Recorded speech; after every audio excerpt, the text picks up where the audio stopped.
U കെയിലോട്ട് ഞാൻ ആദ്യം വന്നത് ഒറ്റയ്ക്കായിരുന്നു കേട്ടോ. സോ ഇവിടെ വന്നപ്പോൾ ശരിക്കും എനിക്കൊരു പെട്ട അവസ്ഥയായിരുന്നു. ബിക്കോസ് ഭയങ്കര ഒറ്റപ്പെടൽ, വല്ലാത്തൊരു അവസ്ഥ. ഒരു പുതിയ കൺട്രിയിലോട്ട് നമ്മൾ ചെല്ലുമ്പോഴത്തേനും ശരിക്കും ഒറ്റപ്പെടലാണ്. ബിക്കോസ് നമുക്ക് അവിടെ ആരുമില്ല, നമ്മുടെ ഫാമിലി ഇല്ല, ഫ്രണ്ട്സ് ഇല്ല. സോ ഞാൻ ശരിക്കും പെട്ട അവസ്ഥയിലായിരുന്നപ്പോൾ എനിക്ക് താങ്ങും തണലും ആയി നിന്ന ഒരാളെ കുറിച്ചിട്ടാണ് ഞാൻ പറയുന്നത്. അപ്പോൾ അവൾ ഇന്ന് വീട്ടിലോട്ട് വരുവാണ്. പിന്നെ ഒരു കാര്യമുണ്ട്, നമ്മൾ വരുമ്പോൾ നമ്മളോട് ഏറ്റവും അടുപ്പമുള്ള ആൾക്കാർ നമ്മളോട് പെട്ടെന്ന് അകന്നു പോകുമെന്ന് വെച്ചാൽ നമ്മൾ കോണ്ടാക്റ്റ് കാണും, പക്ഷെ അവരെ നമുക്ക് പിന്നെ കാണാനൊന്നും കിട്ടില്ല. കാര്യം കോഴ്സ് കഴിഞ്ഞപ്പോൾ ഞങ്ങൾ പിന്നെ 2 വഴിക്കായി. പിന്നെ ഞാൻ ഒരു 1 ഇയറോളം അവളെ കണ്ടിട്ടില്ല. സോ അവർ നോമ്പ് എടുക്കുന്നുണ്ട്. ഞാൻ പറഞ്ഞു എങ്കിൽ പിന്നെ നമുക്കിവിടെ നോമ്പ് തുറക്കാമെന്ന് പറഞ്ഞു. അങ്ങനെ ഫ്രൈഡ് റൈസ്, ചിക്കൻ കറി, പിന്നെ പുഡിങ്ങായിട്ട് കേസരി കാര്യങ്ങളൊക്കെ ഞാൻ സെറ്റ് ചെയ്തു. ഈ ഒരു കൺട്രിയിൽ ശരിക്കും ഒരാളില്ലാതെ ഭയങ്കര പാടാണ് കേട്ടോ. പാർട്ട്ണർ തന്നെ വേണമെന്നില്ല, ഒരു ബെസ്റ്റ് ഫ്രണ്ട് ആണെങ്കിലും മതി. യു കെയിൽ ഒരു നെഗറ്റീവായിട്ട് തന്നെയാണ് ഞാൻ പറയുന്നത്. കാര്യം ലൈഫിൽ ഹാപ്പനിങ്സ് കുറവാണ്.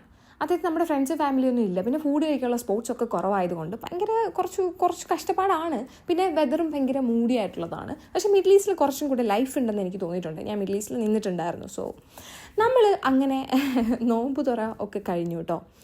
സോ എനിക്ക് ഭയങ്കര ഹാപ്പിയായി അവളെ കണ്ടപ്പോൾ. 1 ഇയറിന് ശേഷമാണ് ഞങ്ങൾ മീറ്റ് ചെയ്യുന്നത്. അപ്പോൾ നോമ്പ് തുറയൊക്കെ കഴിഞ്ഞിട്ട് അവർ ടാറ്റ ബൈ ബൈ പറഞ്ഞിട്ട് ഇറങ്ങി. അപ്പോൾ അത്രയേ ഉള്ളൂ ഇന്നത്തെ വിശേഷം. ബൈ.